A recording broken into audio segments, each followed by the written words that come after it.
Hello dear student, मजा में आशो बधा।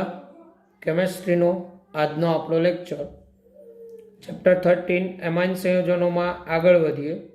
तो छेल्ले आपणे जे लेक्चर नंबर 6 जोयो एमां आपणे रासायणिक प्रक्रियाओं में बेन्जीन सल्फोनाइल क्लोराइड हिन्सबर्गना प्रक्रियक साथेनी प्रक्रियानो अभ्यास करेलो।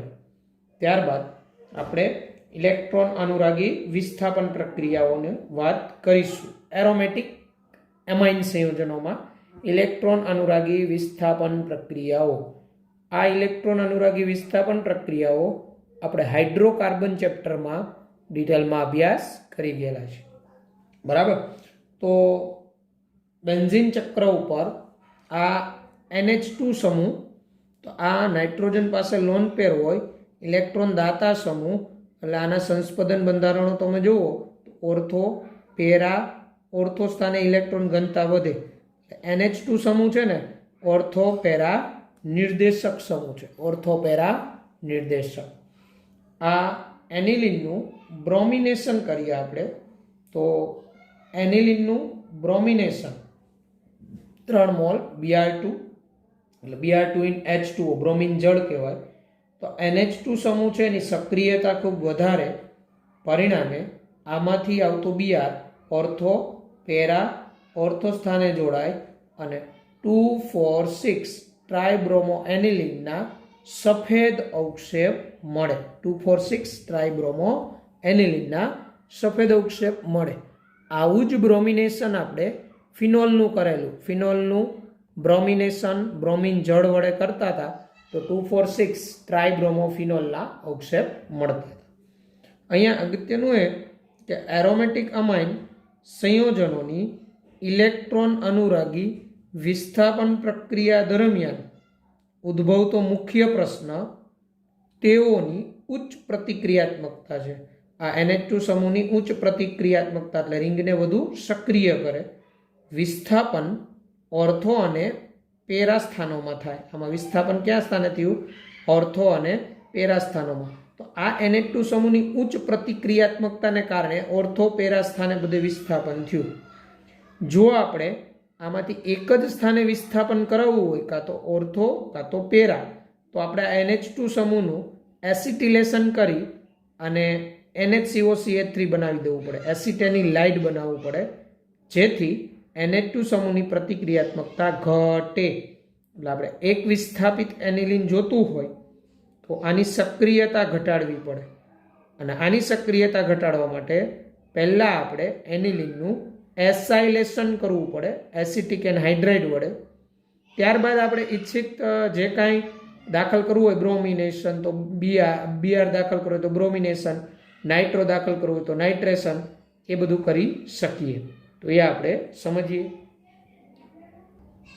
એટલે જો આપણે એનિલીનનો એક વિસ્થાપિત વ્યુત્પન્ન બનાવવો હોય તો NH2 સમૂહની सक्रियकारक असर ने नियंत्रित करवी पड़े। एटले NH2 नी सक्रियता घटाड़वी पड़े, अने आ NH2 समूहनी सक्रियता घटाड़वी होय तो आपणे शुं करवानुं? मैं हमणां कीधुं एम आ नियंत्रण NH2 समूहने एसिटिक एनहाइड्राइड द्वारा एसिटिलेशनथी संरक्षित कर्या बाद इच्छित विस्थापन कर्या पछी विस्थापित एमाइडनुं विस्थापित एमाइनमां जळ विभाजन करीने करी शकाय। એટલે શું કરવું પડે? NH2 સમૂહનું પહેલાં આ રીતે એસાઇલેશન કરવું પડે। તમે જુઓ અહીંયા આ રિંગ ઉપર NH2 એટલે એનિલીન, આ એસિટિક એનહાઇડ્રાઇડ, આનું એસાઇલેશન કરીએ એટલે આપણે અમને ખબર હોય તો આમાંથી CH3C ડબલ હોય અને આ NHCOCH3 રિંગ ઉપર દાખલ થાય। આ રિંગ ઉપર NHCOCH3 એને એસિટાનિલાઇડ બોલાય। एसिटानिलाइड बोला NHCOCH3। हवे आनु आपणे ब्रोमिनेशन Br2 दाखल करवो होय तो ब्रोमिनेशन Br2 एसिटिक एसिडनी हाजरीमां, तो आ अहींया नाइट्रोजन पासे लोन पेर होय तो आ ऑर्थोपेरा निर्देशक ज छे। ऑर्थोपेरानुं मिश्रण मळे पण पेरा निपज मुख्य होय એટલે આપણે અહીંયા પેરા દર્શાવે છે આ રીતે NH COCH3 Br અને પેરા બ્રોમો એસિટાનિલાઇડ કહેવાય, પેરાબ્રોમો એસિટાનિલાઇડ. હવે આપણે આનું જળ વિભાજન કરવાનું, એટલે અહીંયા NH2 અને CH3COOH દૂર થાય. તો આનું જળ વિભાજન OH- અથવા H+ ની હાજરીમાં કરીએ, બેઝિક અથવા એસિડિક માધ્યમમાં, તો આનું રૂપાંતરણ શેમાં થાય? એનિલિનમાં. રિંગ ઉપર NH2 એનિલિન બને, બરાબર. તો આ પેરાબ્રોમો એનિલિન બને. અહીંયા NH2 થઈ જાય, પેરાબ્રોમો એનિલિન અથવા 4-બ્રોમો એનિલિન. આને એસિટેનિલાઇડ કહેવાય. બેન્ઝીન રિંગ ઉપર NHCOCH3 એસિટેનિલાઇડ અથવા N-ફિનાઇલ ઇથેનેમાઇડ. N-ફિનાઇલ ઇથેનેમાઇડ. આ રીતે આપણે એનિલિનનું બ્રોમિનેશન કરી એક વિસ્થાપિત એનિલિન મેળવી શકાય. એટલે આપણે એક વિસ્થાપિત બનાવવું હોય તો ત્યારે હંમેશા આનું પહેલાં એસાઇલેશન અને ત્યારબાદ ઈચ્છિત તમારે જે કાંઈ બ્રોમિનેશન, નાઇટ્રેશન જે કરવું એ કરવાનું, પછી એનું જળ વિભાજન. હવે અહીંયા આપણે સમજીએ કે આ NHCOCH3 સમૂહ શા માટે આ જોડાયેલો હોય ત્યારે કોઈ એક સ્થાને જ Br જોડાય? તો એનું કારણ અહીંયા જો એસિટેનિલાઇડમાં આ નાઇટ્રોજન પરમાણુ પર રહેલ અબંધકારક ઇલેક્ટ્રોન યુગ્મ, આ અબંધકારક ઇલેક્ટ્રોન યુગ્મ આ C દ્વિબંધ O સાથે રેઝોનન્સ કરે, એટલે અહીંથી આ યુગ્મ અહીંયા આવે, આ યુગ્મ અહીંયા જાય, આ એનું સંસ્પદન બંધારણ મળે. તો આ નાઇટ્રોજન પરનું ઇલેક્ટ્રોન યુગ્મ આ C દ્વિબંધ O તરફે જાય અને આ નાઇટ્રોજન પરનું ઇલેક્ટ્રોન યુગ્મ બેન્ઝીન ચક્ર તરફે જાય. પણ અહીંયા C દ્વિબંધ O તરફ જવાને કારણે બેન્ઝીન ચક્ર પર જવાનું પ્રમાણ એનું ઓછું થાય, એટલે બેન્ઝીન ચક્રની સક્રિયતા ઘટે. એ બેન્ઝીન ચક્રની સક્રિયતા ઘટવાને કારણે આ કોઈ એક જ સ્થાને વિસ્થાપન થાય. જ્યારે આપણે આગળ જોયું હતું કે એનિલિનનું બ્રોમિનેશન કર્યું તો 2,4,6 ટ્રાયબ્રોમો એનિલિન મળ્યું, એટલે ટ્રાય 3 સ્થાને વિસ્થાપન થયું, ઓર્થો, પેરા, ઓર્થો. પણ આપણે NH2 ની પ્રતિક્રિયાત્મકતા ઘટાડવા શું કર્યું?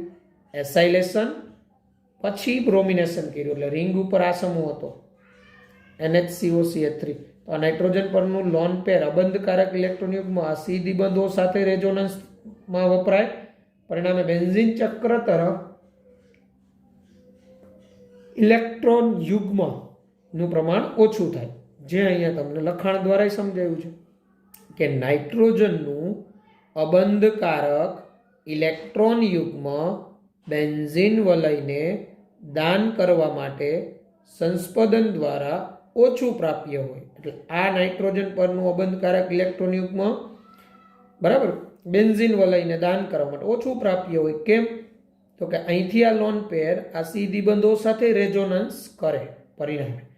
પરિણામે NHCOCH3 સમૂહની સક્રિયકારક અસર એમિનો સમૂહ કરતાં ઓછી હોય. એટલે NHCOCH3 ની સક્રિયતા NH2 કરતાં ઓછી. બરાબર. તો આ કન્સેપ્ટ મગજમાં હોવો જોઈએ. કોની સક્રિયતા ઇલેક્ટ્રોન અનુરાગી વિસ્થાપન પ્રત્યે વધુ, એસિટેનિલાઇડ કે એનિલિન? તો આપણો જવાબ શું આવે? એનિલિન. બરાબર. ત્યારબાદ એનિલિનનું નાઇટ્રેશન. તો એનિલિનનું સીધું નાઇટ્રેશન નાઇટ્રો વ્યુત્પન્નો ઉપરાંત કોલ્ટારી ઓક્સિડેશન નિપજો આપે. એટલે એનિલિનનું આપણે નાઇટ્રેશન કરીએ તો નાઇટ્રો સંયોજનો ઉપરાંત ડામરી અથવા કોલ્ટારી વ્યુત્પન્ન ઓક્સિડેશન નિપજો આપે. અને વધુમાં પ્રબળ એસિડિક માધ્યમ હોય તો એનિલિનમાં નાઇટ્રોજન પ્રોટોનિક થાય ને એનિલિનિયમ આયન બનાવે, અને એનિલિનિયમ આયન મેટા નિર્દેશક છે. આમ એનિલિનના નાઇટ્રેશનથી ઓર્થો, મેટા અને પેરા 3 સમઘટકોનું મિશ્રણ મળે. એટલે આ બેન્ઝીન ચક્ર ઉપર NH2 એટલે એનિલિનનું નાઇટ્રેશન HNO3 H2SO4 માધ્યમમાં HNO3 H2SO4 અને 288 કેલ્વિન ટેમ્પરેચરે કરો તો અહીંયા ત્રણનું મિશ્રણ ઓર્થો, પેરા અને મેટા આ મળે para nitro aniline. Para nitro aniline 51% મળે plus meta nitro aniline NO2 અહીંયા NH2 મેટા નાઇટ્રો એનિલિન 47% મળે પ્લસ ઓર્થો નાઇટ્રો એનિલિન જે 2% મળે. ઓર્થો નાઇટ્રો એનિલિન 2% મળે. આ 2% મળે. ઘણા વિદ્યાર્થીઓને એવો ક્વેશ્ચન થતો હોય કે આ NH2 સમૂહ તો ઓર્થો પેરા નિર્દેશક છે, અહીંયા તો પેરા અને ઓર્થો બે જ નિપજ મળવી જોઈએ, પણ અહીંયા મેટા શા માટે મળે છે? તો એનું કારણ સમજાવું છું. આ રિંગ ઉપર NH2 આ નાઇટ્રોજન પાસે લોન પેર હોય એ લુઈસ બેઝ છે અને આપણે આ એસિડિક માધ્યમ, જો પ્રબળ એસિડિક માધ્યમ છે તો પ્રબળ એસિડિક માધ્યમ હોવાને કારણે આ NH2 એટલે નાઇટ્રોજન લોન પેર આપી H+ મેળવી અને એનિલિનિયમ આયન બનતો હોય. એનિલિનિયમ આયન એટલે રિંગ ઉપર NH3+ અને આ anilinium ion electron withdrawing group છે, ઇલેક્ટ્રોન આકર્ષક સમૂહ. અને ઇલેક્ટ્રોન આકર્ષક સમૂહ કેવા નિર્દેશક છે? મેટા નિર્દેશક છે. આ NH3+ મેટા નિર્દેશક હોવાને કારણે આમાં નાઇટ્રેશનથી આ મેટા નિપજે મળે.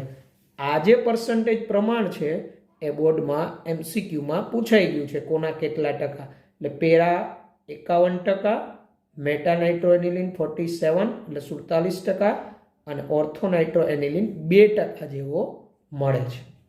કન્સેપ્ટ એ પણ અહીંયા મેટા મળવાનું કારણ શું? તો પ્રબળ એસિડિક માધ્યમમાં આ NH2 નો નાઇટ્રોજન H+ મેળવી લે અને એનિલિનિયમ આયન બને રિંગ ઉપર NH3+. આ NH3+ ઇલેક્ટ્રોન આકર્ષક સમૂહ મેટા નિર્દેશક હોવાને કારણે નાઇટ્રો ગ્રુપ મેટા સ્થાને પણ જોડાય છે. હવે અહીંયા આપણે પાછો એક પ્રશ્ન એવો કે આપણે જો અહીંયા એનિલિનનું આગળ જેમ હમણાં એસાઇલેશન કર્યું એસિટિક એન્ડ હાઇડ્રાઇડ વડે, એમ એસાઇલેશન કરી નાખીએ તો શું થાય? તો એસાઇલેશન કરી નાખીએ ને તો આ પ્રક્રિયા નાઇટ્રેશન પ્રક્રિયા નિયંત્રિત થઈ જાય અને એક પેરાનાઇટ્રો મુખ્ય નિપજ તરીકે આપણે વધુ મેળવી શકીએ. પેરાનાઇટ્રો એટલે અહીંયા પણ આગળ જેમ કન્સેપ્ટ જોયો તો બ્રોમિનેશનમાં, એમ અહીંયા આપણે આ જે એનિલિન આનું એસિટિલેશન અથવા એસાઇલેશન કરી નાખીએ એસિટિક એન્ડ હાઇડ્રાઇડ વડે CH3CO2O એસિટિક એન્ડ હાઇડ્રાઇડ વડે એસાઇલેશનથી અહીંથી આ નાઇટ્રોજન લોન પેર આપે એટલે અહીંયા NHCOCH3 આ બને રિંગ ઉપર NHCOCH3 જેને એસિટેનિલાઇડ કહેવાય. NHCOCH3 એસિટેનિલાઇડ બને. આ પિરિડીન જેવા બેઝની હાજરીમાં પ્રક્રિયા થતી હોય. હવે આ જે એસિટેનિલાઇડ બન્યું આનું નાઇટ્રેશન કરવામાં આવે HNO3 H2SO4 ની હાજરીમાં. HNO3 H2SO4 288 કેલ્વિને આનું નાઇટ્રેશન થાય. હવે આ NHCOCH3 ઓર્થો પેરા પણ એમાં પેરા મુખ્ય મળે એટલે પેરા નાઇટ્રો એસિટેનિલાઇડ બને રિંગ ઉપર NHCOCH3 અહીંયા NHCOCH3 અને અહીંયા NO2 નાઇટ્રો પેરાનાઇટ્રો એસિટેનિલાઇડ.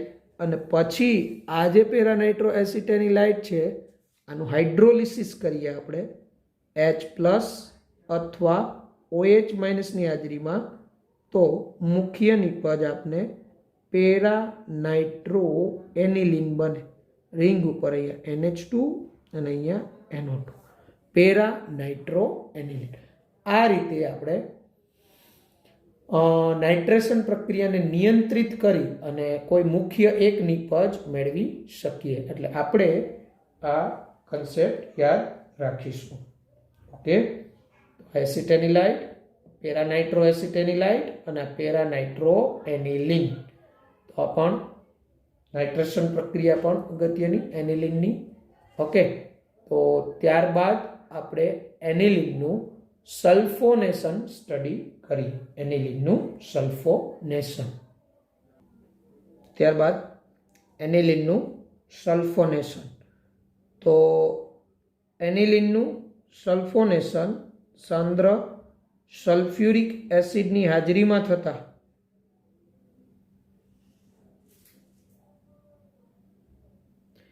સાંદ્ર સલ્ફ્યુરિક એસિડની હાજરીમાં H2SO4 ની હાજરીમાં થતા એનિલિનિયમ હાઇડ્રોજન સલ્ફેટ બને છે. અહીંયા NH3+ HSO4- જેને કહેવાય એનિલિનિયમ હાઇડ્રોજન સલ્ફેટ. આ એનિલિનિયમ હાઇડ્રોજન સલ્ફેટને સાંદ્ર સલ્ફ્યુરિક એસિડ સાથે 453 કેલ્વિનથી 473 કેલ્વિન તાપમાને ગરમ કરો તો મળે para amino benzene sulphonic acid. Para amino benzene sulphonic acid. Benzene ring ઉપર NH2, પેરા સ્થાને SO3H, જેને કહેવાય para amino benzene sulphonic acid. અને આ પેરા એમિનો બેન્ઝીન સલ્ફોનિક એસિડમાં બેઝિક ગ્રુપ, એસિડિક ગ્રુપ બંને હાજર છે. એટલે આમાંથી આ H+ સ્થાનાંતર થઈ અહીંયા આવે એટલે એનો ઝ્વિટર આયન સાથે એ સંતુલનમાં હોય આ રીતે. એટલે આ NH3+ દ્વિધ્રુવ હાજર હોય અને ઝ્વિટર આયન કે આપણે આ NH3+ અને આ SO3- એના ઝ્વિટર આયન સાથે રેઝોનન્સમાં હોય. એટલે આ રીતે એનિલિનનું સલ્ફોનેશનથી H2SO4 ની હાજરીમાં અહીંથી આ નાઇટ્રોજન H+ મેળવે અને એનિલિનિયમ હાઇડ્રોજન સલ્ફેટ કહેવાય.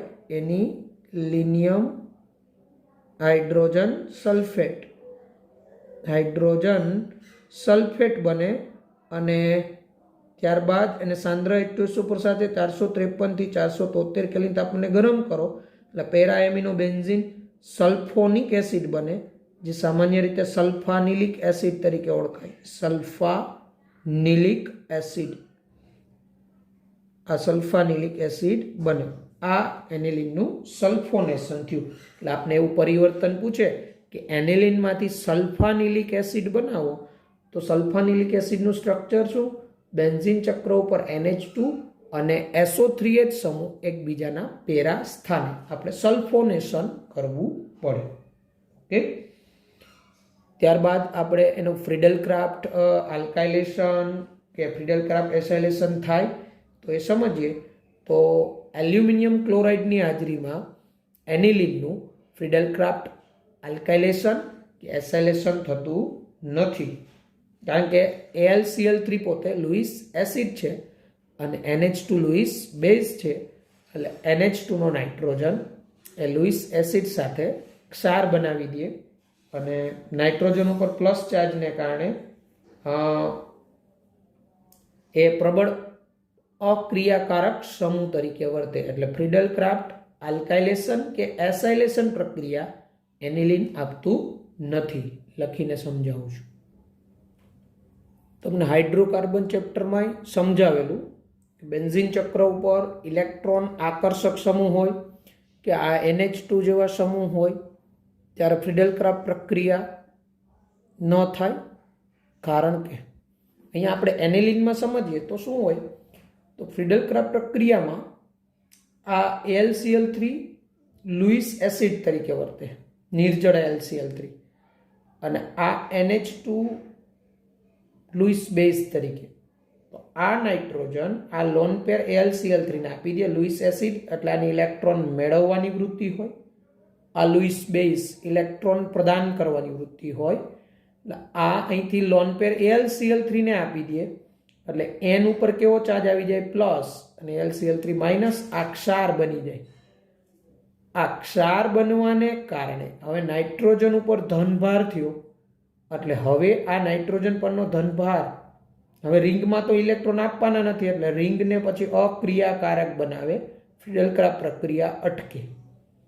તમને અહીંયા એ જ સમજાયું છે કે એલ્યુમિનિયમ ક્લોરાઇડ સાથે ક્ષાર બનાવવાના કારણે એનિલિન ફ્રીડલ-ક્રાફ્ટ પ્રક્રિયા એટલે કે આલ્કાઇલેશન કે એસાઇલેશન કરતું નથી. આ રીતે આવો ક્ષાર બની જાય એટલે નાઇટ્રોજન પર ધનભાર એટલે પ્રબળ અક્રિયાકારક નિષ્ક્રિય સમૂહ તરીકે વર્તે. AlCl3 લુઈસ એસિડ છે, મેં જણાવ્યું હમણાં તમને, જે આ પ્રક્રિયામાં ઉદ્દીપક તરીકે વર્તે છે. ક્ષાર બનવાના કારણે આવો ક્ષાર બનવાના કારણે એનિલિનનો N પરમાણુ ધનભાર મેળવે. એટલે અહીંથી જો આ લોન પેર આપે બરાબર, અહીંયા નાઇટ્રોજન ઉપર ધનભાર થયો અને તેથી અહીંથી પછીની પ્રક્રિયામાં તે પ્રબળ અક્રિયકારક સમૂહ તરીકે વર્તે. અહીંથી પછીની પ્રક્રિયામાં આ પ્રબળ અક્રિયકારક એટલે નિષ્ક્રિય એવા સમૂહ તરીકે વર્તે. એટલે ફ્રીડલ-ક્રાફ્ટ આલ્કાઇલેશન કે એસાઇલેશન પ્રક્રિયા આપતું નથી. બરાબર. લાવો MCQ આવે, નીચેનામાંથી કયું ફ્રીડલ-ક્રાફ્ટ પ્રક્રિયા આપતું નથી? તો બેન્ઝીન ચક્ર ઉપર ઇલેક્ટ્રોન દાતા સમૂહમાં જો આ NH2 સમૂહ હાજર હોય તો ફ્રીડલ-ક્રાફ્ટ પ્રક્રિયા આપે નહીં. ઇલેક્ટ્રોન આકર્ષક સમૂહ હોય NO2 SO3H તો પણ ફ્રીડલ-ક્રાફ્ટ પ્રક્રિયા આપે નહીં, કારણ કે રિંગ છે ને એને નિષ્ક્રિય બનાવવાનું કામ કરે. તો આ બધી ઇલેક્ટ્રોન અનુરાગી વિસ્થાપન પ્રક્રિયાઓ હતી એનિલિનની આપણી ટેક્સ્ટ બુકની અંદર. તો અહીંયા જે સુધી આપણે ભણ્યા આપણી ટેક્સ્ટ બુકમાં તમે જોશો તો આ પ્રક્રિયાઓ તમને આપેલી છે 402 અને 403 નંબરના પેજ ઉપર. લખાણ એકવાર વાંચી જવાનું અને કન્સેપ્ટ ક્લિયર કરી નાખવાનું. આ પ્રક્રિયાઓ સુધી આપણી ટેક્સ્ટ બુકનું બોર્ડમાં છે. આના પછીનો જે ટોપિક આવે છે ડાયોજોનિયમ ક્ષાર. તો ડાયોજોનિયમ ક્ષાર છે ને એ હવે બોર્ડમાં તમારે લખવા સ્વરૂપે બોર્ડમાં નીકળી ગયો છે. એટલે આપણે બોર્ડ માટે નહીં પ્રિપેર કરીએ પણ કોમ્પિટેટિવલી નીટ માટે ડાયોજોનિયમ સોલ્ટ પ્રિપેર કરીશું. એટલે પછીનો જે આપણો ટોપિક આવે છે ડાયોજોનિયમ ક્ષાર એ આપણે નીટના પોઈન્ટ ઓફ વ્યૂ પ્રિપેર કરીશું. ખૂબ સરળ છે. ડાયોજોનિયમ ક્ષાર છે, એના નામકરણ, એની બનાવટ, ભૌતિક ગુણધર્મ, એના રાસાયણિક ગુણધર્મો, બરાબર, આ બધા આપણે અભ્યાસ કરીએ પણ એ ફક્ત આપણે નીટ માટે જ રહેશે. ઓકે. બેન્ઝીન ડાયોજોનિયમ ક્ષાર જોઈએ એ પહેલાં લખાણ સંબંધિત પ્રશ્નો સોલ્વ કરી નાખીએ. લખાણ સંબંધિત પ્રશ્નોમાં આપણે 13.4 આવે છે, બેઝિક પ્રબળતાના ચડતા ક્રમમાં ગોઠવો. આ પ્રશ્ન આપણે ટેક્સ્ટ બુકમાં એમ જ પૂછ્યો છે કે નીચેના સંયોજનોને તેમની બેઝિક પ્રબળતાના ચડતા ક્રમમાં ગોઠવો. અહીંયા એમ નથી કીધું કે જલીય દ્રાવણમાં બેઝિક પ્રબળતાનો ક્રમ, તો વાયુ અવસ્થામાં બેઝિક પ્રબળતાનો ક્રમ. એટલે આપણે જો અહીંયા બંને રીતે વિચારીએ તો આ એલિફેટિક એમાઇન છે, ઇથેનેમાઇન, એનિલિન, એમોનિયા. એમોનિયા આ એરોમેટિક એમાઇન, એના કરતાં તો એલિફેટિક એમાઇનની બેઝિક પ્રબળતા વધુ જ હોય. આ જે છે બેન્ઝાઇલ એમાઇન છે, આ છે ડાઇથાઇલ એમાઇન. આમાં બેઝિક પ્રબળતાનો ક્રમ તો સૌથી ઓછો છે ને આ C6H5NH2 નો હોય, એરોમેટિક એમાઇનનો C6H5NH2. એનું કારણ કે એમાં નાઇટ્રોજન પરનું લોન પેર સંસ્પદનને કારણે વિસ્થાનીકૃત હોય. ત્યારબાદ એમોનિયા આવે, કારણ કે એમોનિયામાં કોઈ દાતા સમૂહ જોડાયેલો નથી અને એમોનિયામાં નાઇટ્રોજન પરનું લોન પેર સ્થાનીકૃત હોય. ત્યારબાદ આ C6H5CH2NH2 આવે, C6H5CH2NH2 જેને કહેવાય બેન્ઝાઇલ એમાઇન. આ ફિનાઇલ રિંગને કારણે આકર્ષક સમૂહ. ત્યારબાદ ઇથાઇલ એમાઇન આવે પ્રાથમિક, અને ત્યારબાદ આ દ્વિતીયક એમાઇન આવે C2H5 ટ્વાઇસ NH દ્વિતીયક એમાઇન. તો આ બેઝિક પ્રબળતાનો ક્રમ થયો. આ જે બેઝિક પ્રબળતાનો ક્રમ છે વાયુ અવસ્થા જલીય દ્રાવણ બંનેમાં સરખો જ રહેશે, કારણ કે દ્વિતીયક જલીય દ્રાવણમાં પહેલા જ હોય. આ દ્વિતીયક છે. આની અંદર C2H5 NH2 ઇથેનેમાઇન, ડાઇઇથેલેમાઇન અને ટ્રાઇઇથેલેમાઇન અને એનિલિન. આ C6H5 NH2 એરોમેટિક એમાઇન તો સૌથી છેલ્લે જ હોય. હવે જો આમાં જલીય દ્રાવણમાં ક્રમ કહીએ ને તો જલીય દ્રાવણમાં બધા જ ફેક્ટરને ધ્યાનમાં લઈએ તો બેઝિક પ્રબળતા સૌથી વધુ તો દ્વિતીયકની જ હોય. તૃતીયક અને પ્રાથમિકમાં જલીય દ્રાવણ હોય ને તો તૃતીયકની વધારે હોય, જલીય દ્રાવણ હોય ને તો પ્રાથમિક કરતાં તૃતીયકની. એટલે આ જલીય દ્રાવણમાં બેઝિક પ્રબળતાનો ક્રમ છે C2H5 NH2, C2H5 thrice N triethylamine and C2H5 twice NH દ્વિતીયક. આ જલીય દ્રાવણમાં બેઝિક પ્રબળતાનો ક્રમ થયો. દ્વિતીયક અમાઇન પહેલા, ઇથાઇલ સમૂહ હોય ત્યારે પ્રાથમિક અને તૃતીયકમાં તૃતીયક પહેલા, અને આ એલિફેટિક અમાઇન કરતાં એરોમેટિક અમાઇનની બેઝિક પ્રબળતા ઓછી હોય.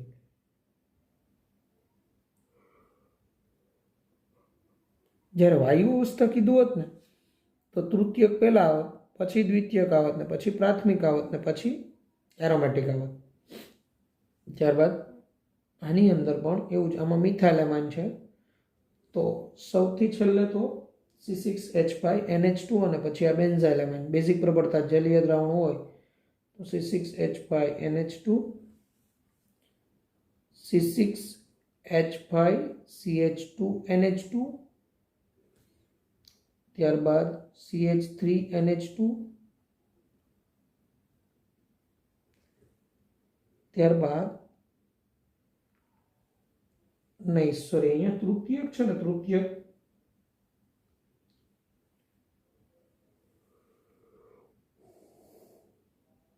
અહીંયા તૃતીયક પ્રાથમિક પહેલા આવશે.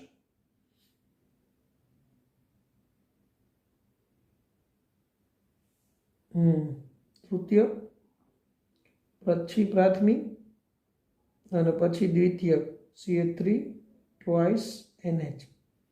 જ્યારે મિથાઇલ સમૂહ હોય ને ત્યારે તૃતીયક પ્રાથમિકમાં બેઝિક પ્રબળતા પ્રાથમિકની વધારે, કારણ કે અહીંયા મિથાઇલ સમૂહ હોય ત્યારે અવકાશી અવરોધની પ્રબળતા પ્લસ I કરતાં વધી પરિણામ જલીય દ્રાવણમાં. એટલે આ બેઝિક પ્રબળતાનો ક્રમ થયો જલીય દ્રાવણ. અહીંયા વાયુ અવસ્થા કીધું હોત તો આ જ ક્રમ રહે, તૃતીયક પહેલા આવે પછી દ્વિતીયક ને પછી પ્રાથમિક. વાયુ અવસ્થામાં બેઝિક પ્રબળતામાં ફક્ત પ્લસ I અસર જ ધ્યાનમાં લઈએ છીએ.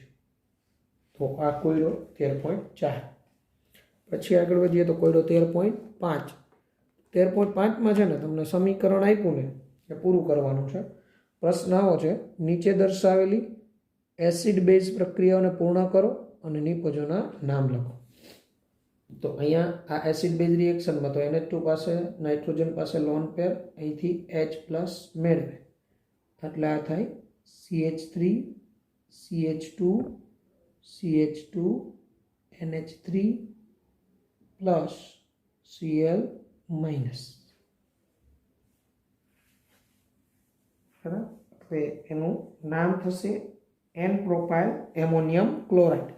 આ normal propyl ammonium chloride, N propyl ammonium chloride,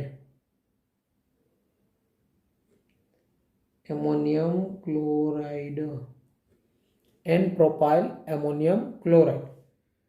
પછી C2H5 thrice N ટ્રાઇથાઇલેમાઇન, અહીંથી આ H+, C2H5 thrice NH plus Cl minus, આને કહેવાય triethyl ammonium chloride. Triethyl ammonium chloride.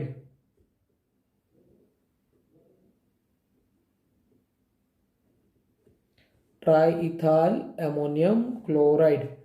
તો આ રીતે આ 13.5 થશે લખાણ સંબંધિત પ્રશ્નમાં. આગળ વધીએ. ત્યારબાદ 13.6 સોડિયમ કાર્બોનેટ દ્રાવણની હાજરીમાં વધુ પડતા મિથાઇલ આયોડાઇડ સાથેની એનિલિનના આલ્કાઇલેશનની અંતિમ નિપજ માટેની પ્રક્રિયાઓ લખો. બરાબર. તો આપણે આ પ્રક્રિયા એની જોઈએ. તો આ રીતે એનિલિનનું આલ્કાઇલેશન, નાઇટ્રોજન પાસે લોન પેર એથી CH3 ને પ્રદાન કરે, આઈ દૂર થાય, એન મિથાઇલ એનિલિન મળે.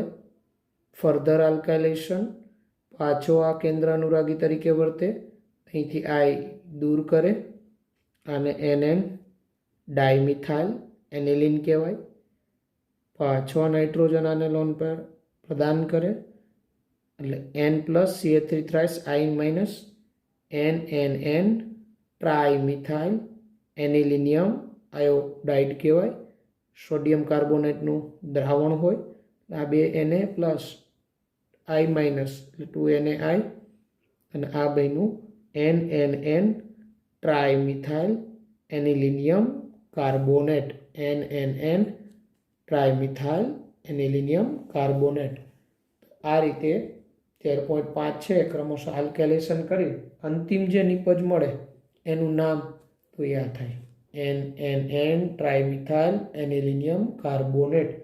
આ હતો આપણો કોયડો 13.6. ત્યારબાદ આગળ વધીએ કોયડો 13.7. તો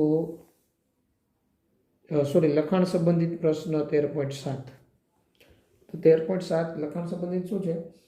એનિલિનની બેન્ઝોઇલ ક્લોરાઇડ સાથેની રાસાયણિક પ્રક્રિયા લખો, મળતી નિપજના નામ લખો. એટલે એનિલિનની બેન્ઝોઇલ ક્લોરાઇડ સાથેની પ્રક્રિયા, રાસાયણિક પ્રક્રિયા લખવાની.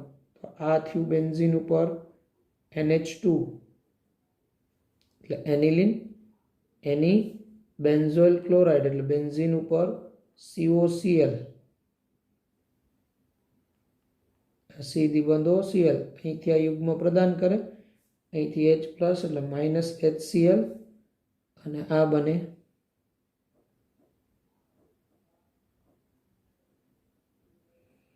અહીંયા NH, સીધી બંધ O, અને અહીંયા રિંગ. આને કહેવાય N ફિનાઇલ બેન્ઝેમાઇડ. શું કહેવાય? N ફિનાઇલ બેન્ઝેમાઇડ. N ફિનાઇલ બેન્ઝેમાઇડ બને. આ રીતે એનિલિનની બેન્ઝોઇલ ક્લોરાઇડ સાથેની પ્રક્રિયા, મળતી નિપજ N ફિનાઇલ બેન્ઝેમાઇડ. ત્યારબાદ 13.8 લખાણ સંબંધિત પ્રશ્ન 13.8 છે ને, આવો છે. આણ્વીય સૂત્ર C3H9N, એટલે આણ્વીય સૂત્ર છે C3H9N, એના વિવિધ સમઘટકોના બંધારણ બનાવવાના. C3H9N ના વિવિધ સમઘટકોના બંધારણ લખવાના, અને જે સમઘટકો નાઇટ્રસ એસિડ એટલે HNO2 સાથે પ્રક્રિયા કરી નાઇટ્રોજન વાયુ મુક્ત કરે તેના IUPAC નામ લખવાના. એટલે C3H9N ના સમઘટકો, એના બંધારણ, અને એમાંથી કયા HNO2 સાથે N2 વાયુ મુક્ત કરે, જે N2 વાયુ મુક્ત કરતા હોય એના IUPAC નામ લખો. બરાબર. મુક્ત કરે છે તેના IUPAC નામ લખો.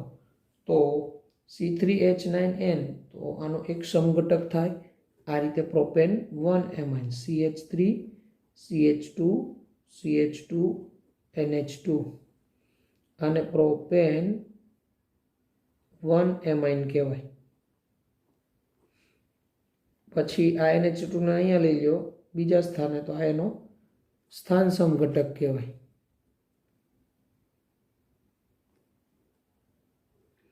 પ્રોપેન 2 એમાઇન, પ્રોપેન 1 એમાઇન, પછી આ પ્રોપેન 2 એમાઇન કહેવાય. બરાબર.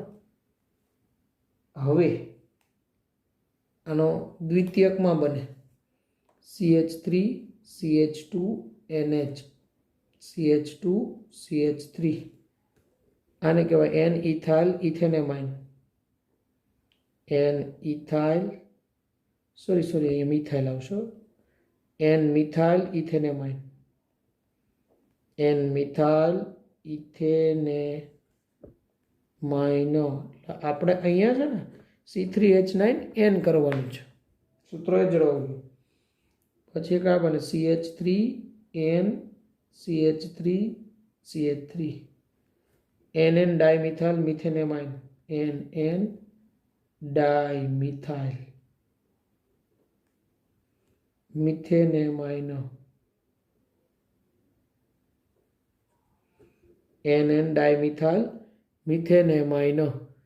આ રીતે C3H9N ના આ બધા સમઘટકો બને. આમાંથી આ જે પ્રાથમિક એમાઇન હોય ને NH2 વાળા, એ નાઇટ્રસ એસિડ સાથે પ્રક્રિયા કરી N2 વાયુ મુક્ત કરે.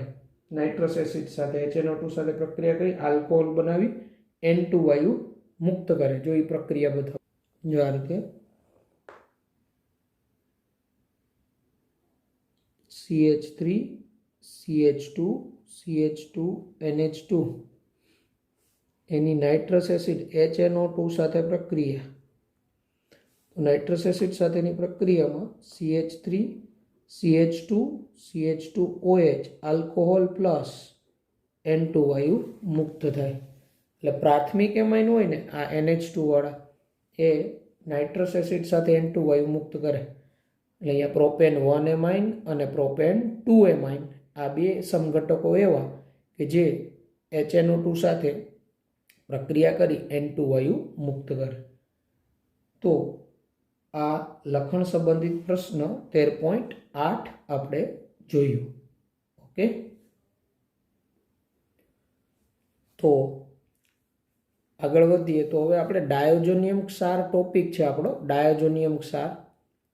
આ ટોપિક છે ને હવે બોર્ડમાં નથી, પણ આપણે નીટના પોઈન્ટ ઓફ વ્યૂ પ્રિપેર કરવો પડશે. બરાબર છે. તો સમજતા જઈએ ડાયોજોનિયમ ક્ષાર. તો સામાન્ય સૂત્ર Rn2 plus X minus N2 plus diazonium સમૂહ કહેવાય, જ્યાં R એ એક એરાઇલ સમૂહ હોય કે આલ્કાઇલ સમૂહ હોય.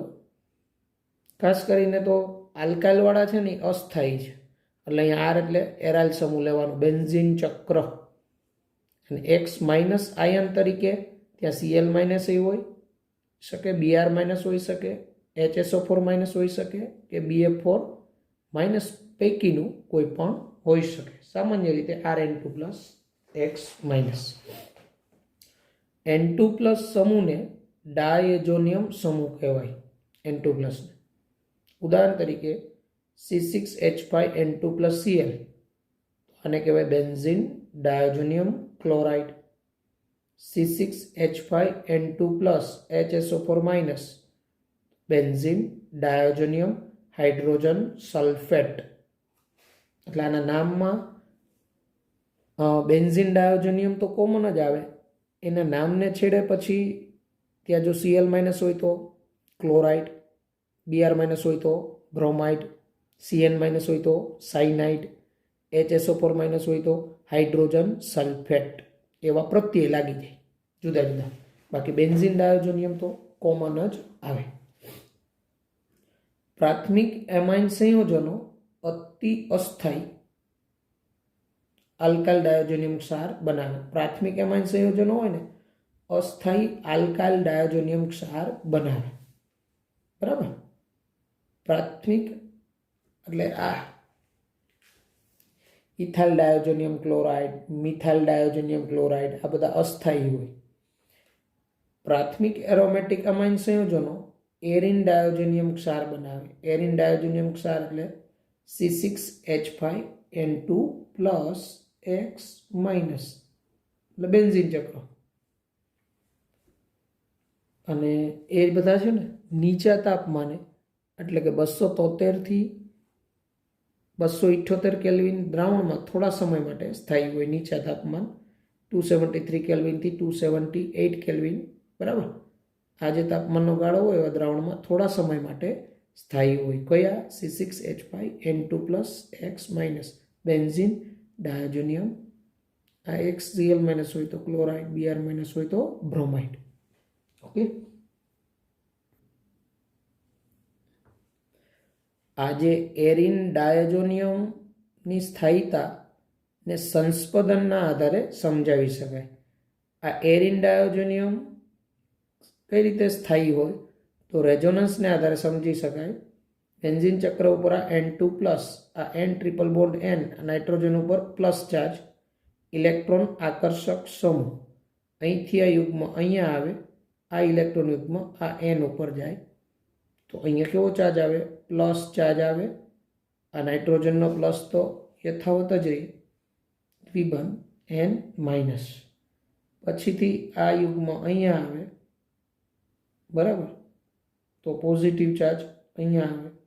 પછી આ યુગ્મ અહીંયા આવે, પોઝિટિવ ચાર્જ અહીંયા આવે. આમ આ રીતે સંસ્પદનને કારણે ધન વીજભાર પ્રસરે. એરિન ડાયોજોનિયમ આ રીતે સ્થાયી હોય. એરિન ડાયોજોનિયમ એટલે એલિફેટિક ડાયોજોનિયમ કરતાં એરિન ડાયોજોનિયમ હોય ને એની સ્ટેબિલિટી વધારે હોય, કારણ કે પેલા એલિફેટિકમાં રેઝોનન્સ શક્ય નથી. જ્યારે આમાં સંસ્પદન થાય એને કારણે આની સ્થાયીતા હોય, બરાબર. એટલે આલ્કાઇલ ડાયોજોનિયમ હેલાઇડ કરતાં બેન્ઝીન ડાયોજોનિયમ હેલાઇડ ક્ષારો સ્થાયી હોય. હવે આ ડાયોજોનિયમ ક્ષારની બનાવટ માટેની પદ્ધતિ તો એ આપણે ભણી ગયા હતા ફિનોલની બનાવટમાં જ. કઈ રીતના હોય તો એનિલિન હોય, એનિલિન એની NaNO2 HCl સાથે 273 કેલ્વિનથી 278 કેલ્વિન તાપમાનના ગાળામાં પ્રક્રિયા કરવામાં આવે તો આપણે આ રીતે બેન્ઝીન ડાયોજોનિયમ ક્લોરાઇડ એટલે કે ડાયોજોનિયમ ક્ષાર મળે, plus NaCl plus H2O. NaNO2 + 2HCl માંથી શું બને? HNO2. આ બે વચ્ચેની પ્રક્રિયાથી શું બને? HNO2 નાઇટ્રસ એસિડ, HNO2 બને. આ ડાયોજોનિયમ ક્ષારની બનાવટની પદ્ધતિ છે જે પણ આપને આવડે છે. ઓકે, ત્યારબાદ જે છે એ ડાયોજોનિયમ ક્ષારના ભૌતિક ગુણધર્મો આવે છે.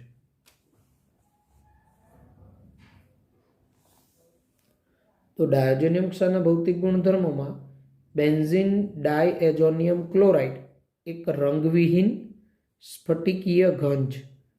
BDC કહીએ જેને આપણે. બેન્ઝીન ડાયોજોનિયમ ક્લોરાઇડ એક રંગવિહીન સ્ફટિકીય ઘન પદાર્થ, પાણીમાં દ્રાવ્ય, ઠંડા પાણીમાં સ્થાયી.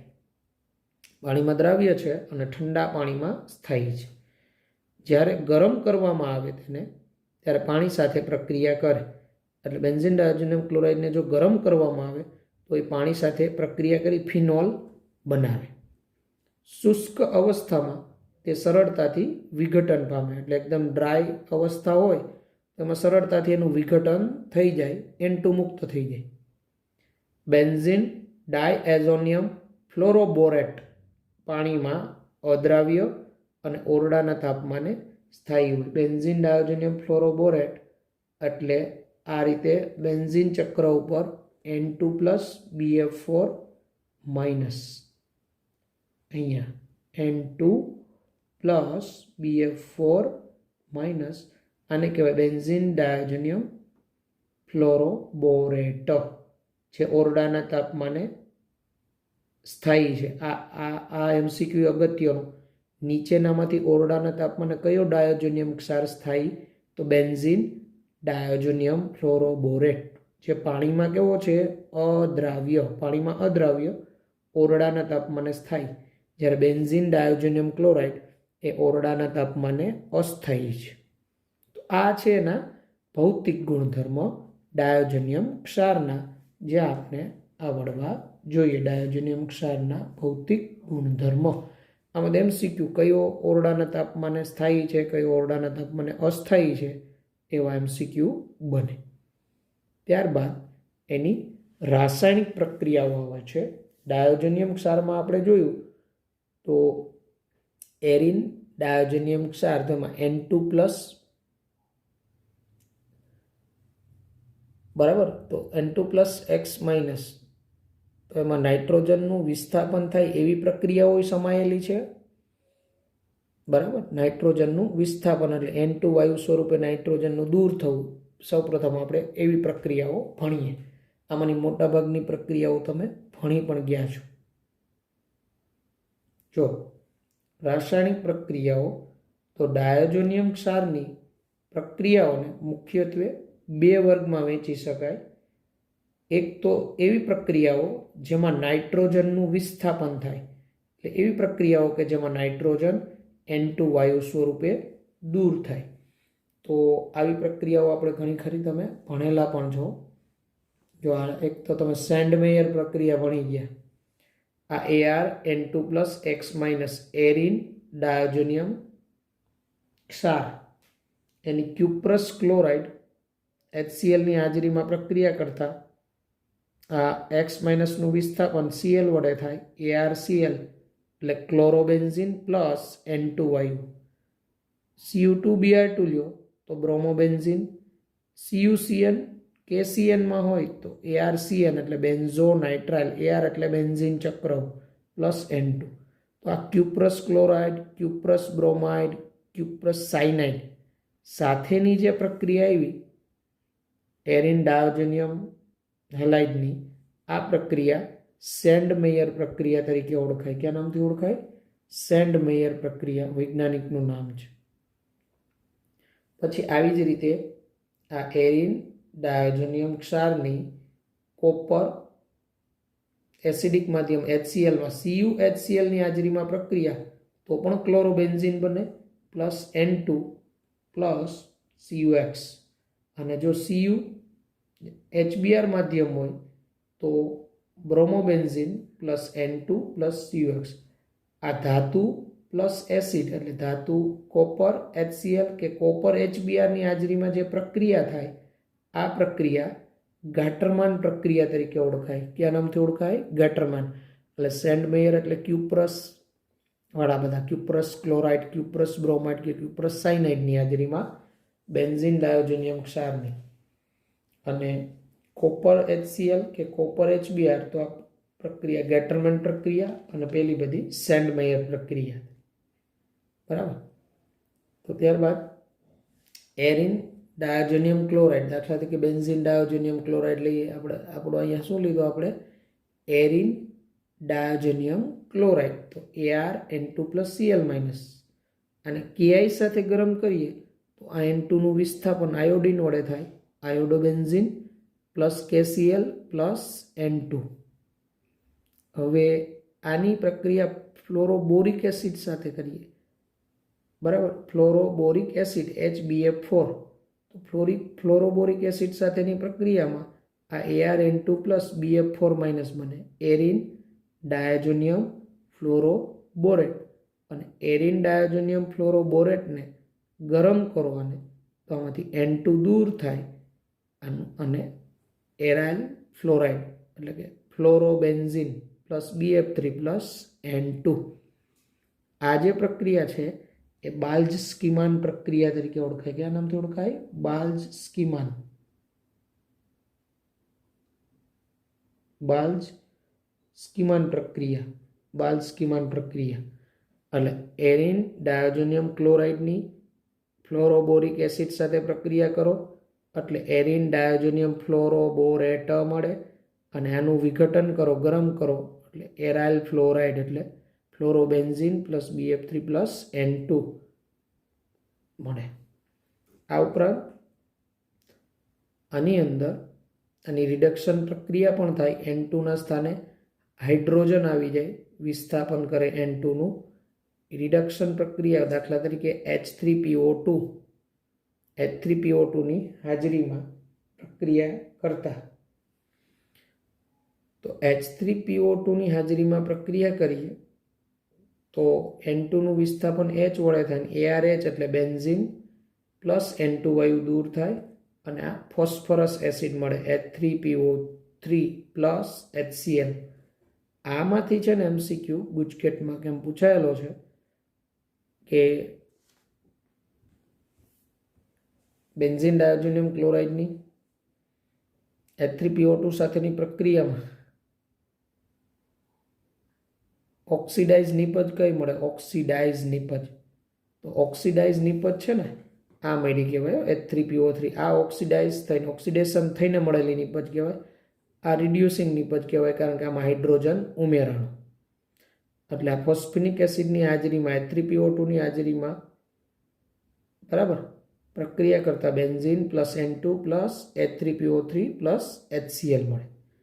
અને જો અહીંયા ઇથેનોલ લ્યો તમે CH3CH2OH તો ઇથેનોલની હાજરીમાં પ્રક્રિયા થાય તો પણ આમાં N2નું વિસ્થાપન હાઇડ્રોજન વડે થાય અને બેન્ઝીન પ્લસ N2 અને CH3CH2OHનું રૂપાંતરણ CH3CHO એટલે ઇથેનોલનું રૂપાંતરણ ઇથેનાલમાં થાય. આ પણ MCQ બને કે બેન્ઝીન ડાયોજોનિયમ ક્લોરાઇડની ઇથેનોલ સાથેની પ્રક્રિયામાં ઓક્સિડાઇઝ નિપજ કઈ મળી? ઓક્સિડાઇઝ નિપજ એટલે ઓક્સિડેશન થઈને CH3CHO ઇથેનાલ. બરાબર. રિડ્યુસ નિપજ તો આ મળી બેન્ઝીન ARH એટલે બેન્ઝીન ચક્ર સાથે H એટલે N2નું વિસ્થાપન હાઇડ્રોજન વડે. આ રિડક્શન કરતા કહેવાય બંને કારણ કે આમાં હાઇડ્રોજન ઉમેરો. અને આ જ એરિન ડાયોજોનિયમ ક્લોરાઇડ છે એને ગરમ કરવામાં આવે લગભગ 283 કેલ્વિન તાપમાને N2ના સ્થાને OH દાખલ થાય ફિનોલ બને AROH plus N2 plus HCl. આ બધી એવી પ્રક્રિયાઓ કે જેમાં N2નું વિસ્થાપન કોઈના કોઈ સમૂહ વડે થાય છે. અને તમારે ચાર્ટ સ્વરૂપે જ યાદ રાખો તો ખૂબ સરળ પડશે. ઓકે. અને NO2 સમૂહ દ્વારા વિસ્થાપન તો આ BDC benzene diazonium chloride ફ્લોરોબોરિક acid. તો આ શું બન્યું? બેન્ઝીન ડાયોજોનિયમ ફ્લોરોબોરેટ. આ બેન્ઝીન ડાયોજોનિયમ ફ્લોરોબોરેટ એની NaNO2 કોપર ધાતુની હાજરીમાં ગરમ કરો. સોડિયમ નાઇટ્રાઇટ કોપર ધાતુની હાજરીમાં ગરમ કરો. N2નું વિસ્થાપન NO2 વડે થાય. N2 વાયુ સ્વરૂપે દૂર થાય. નાઇટ્રોબેન્ઝીન મળે પ્લસ NaBA4. આ રીતે બેન્ઝીન ડાયોજોનિયમ ક્લોરાઇડમાંથી નાઇટ્રોબેન્ઝીન બનાવવું હોય તો ફ્લોરોબોરિક એસિડ એમાંથી બેન્ઝીન ડાયોજોનિયમ ફ્લોરોબોરેટ NaNO2 કોપર ધાતુની હાજરીમાં ગરમ કરો તો નાઇટ્રોબેન્ઝીન પ્લસ N2 વાયુ દૂર થાય. તો વિદ્યાર્થી મિત્રો આ હતી ડાયોજોનિયમ ક્ષારની પ્રક્રિયાઓ. બરાબર. આ આપણે ડાયોજોનિયમ ક્ષારમાં N2ના વિસ્થાપનની પ્રક્રિયાઓ જોઈ કે N2નું વિસ્થાપન થતું હોય. બરાબર. ત્યારબાદની એમાં એવી પ્રક્રિયાઓ આવશે કે જેમાં ડાય જો સમૂહ સચવાયેલો રહે એવી પ્રક્રિયાઓ કે જેમાં N2 છે ને એ જળવાયેલો જ રહે એ પ્રક્રિયાઓને સંયુગ્મન પ્રક્રિયાઓ કહેવાય, જેની વાત આપણે પછીના લેક્ચરમાં કરીશું. આજના લેક્ચરમાં આપણે અહીંયા સુધી રાખીએ, પછી આગળ વધીશું. Okay, good bye, take care. વ્યવસ્થિત સમીકરણો પ્રિપેર કરી નાખવાના. ન સમજાય તો મને જણાવજો. ઓકે.